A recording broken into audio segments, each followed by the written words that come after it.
আমাদের অকর্ম ঠিকই জামাই, এই ছেলের সাথে বিয়ে দিয়ে আমার মেয়ের জীবনটা একবার শেষ হয়ে গেল।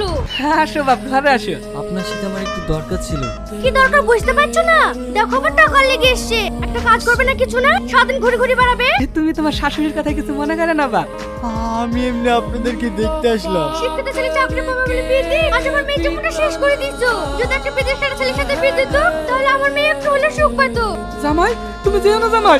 জামাই, সারাদিন তুই কোথায় থাকিস রে? আমি একটা কাজে গেছিলাম। বাপটা যে সারাদিন ভূতের মতন খেটে হচ্ছে, সেদিন থেকে তোর আছে ওই টনির ছেলেকে দেখা কাজ করে কিভাবে বাড়ি ঘর করছে। তুমি ওকে এরকম করছো কেন?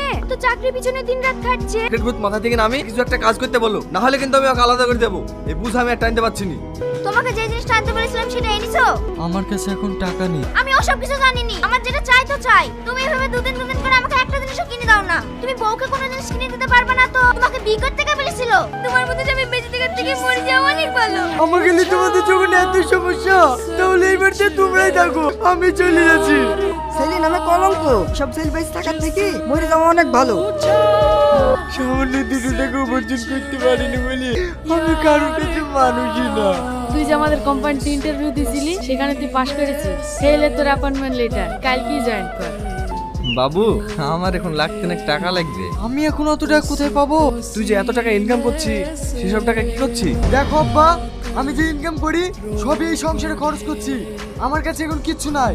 আমাকে দিবি কেন? যা ইনকাম করছিস সব তো তোর শ্বশুর শাশুড়ির পেছনে ঢালছিস। এটা শুনে খুব ভালো লাগলো আব্বা, যে তোমরা আমাকে এতটা চিনেছো। জামাই, তোমার সাথে আমার কিছু কথা ছিল। পল্লবী বলে তোমাকে কিছু গহনা তৈরি করে দিতে বলছিল।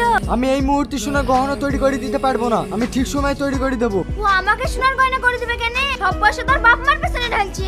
আমি কি টাকার গাছ যে যখন লড়ে দেবেন তখন পাবেন? তুমি আমার মায়ের সাথে এমন করে কথা বলছো কেন? আমার মা তোমাকে কি এমন খারাপ কথা বলেছে? আর তোমাদেরকে ঠিকই বলেছে। তোমরা জেনে জেনে আমার জীবনটা নষ্ট করে দিয়েছো। বাড়িতে কেউ আসেন? আপনাদের কিছু পার্সেল আছে। আমি তো কোনো কিছু অর্ডার করিনি, দেখি কি পার্সেল আছে। রিয়াদ চাচা, বাড়িতে আসো। তাদের সঙ্গে দেখা হয়েছিল তো আজকে আমেরিকায় চলে যাচ্ছে। এই লাও 3 লাখ টাকা। কি আমেরিকায় যাইছে মানে? ও নিশ্চয়ই আমাদের উপর রাগ করে চলে যাচ্ছে, ওকে আটকাতেই হবে। বাবু, মা, তোমাদের সব আবদার পূরণ করতে হবে না। আমি এখানে যা ইনকাম করছি তোমাদের আমি কোনো চাহিদাই পূরণ করতে পারবো না। আমি তোমাকে বাইরে যেতে দেবো না, আমার কোনো টাকা পয়সা লাগবে না। তোকে বেশি ইনকাম করতে হবে না, তুই বাড়িতে থাক আর বাড়ি থেকে কাজ কর। একটা ছেলের কষ্ট কেউ বোঝে না, না বাবা মা, না তার বউ, না আত্মীয় স্বজন। সবাই তাদের বিভিন্ন ধরনের চাইতে সবকিছু ছেলেটার উপরে চাপিয়ে দেয়, কিন্তু সে যে কি চায়, তার যে কতটা কষ্ট কেউ জানতে চায় না।